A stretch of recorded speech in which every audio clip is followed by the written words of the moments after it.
Bernadette, nagpa-interview ba sa media ang nanay ng biktimang si Jemboy Baltazar? Ella, dumating na nga dito sa NAIA Terminal 1 ng ina ni Jemboy Baltazar na si Roda Liza Baltazar kaninang 10:35 a.m. at kasama niya sa ngayon ng mga opisyal ng Department of Migrant Workers o DMW at Overseas Workers Welfare Association o OWA.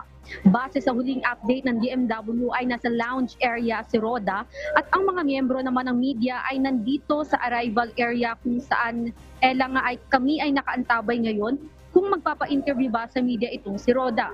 Pero base rin sa report ng DMW na humihingi ito ng privacy sa mga oras na ito at nais munang makita ang kanyang anak na si Jemboy. 9 na araw na ngang nakakalipas matapos barili ng 17 years old na si Jemboy Baltazar ng mga pulis sa Navotas City at naiulat nga na mistaken identity ang pagpatay kay Jemboy. Ayon sa ahensya, itong si Roda naman ay OFW sa bansang Qatar at sinabi na nagtatago siya sa otoridad ng Qatar matapos umalis sa kanyang employer nitong nakaraang taon.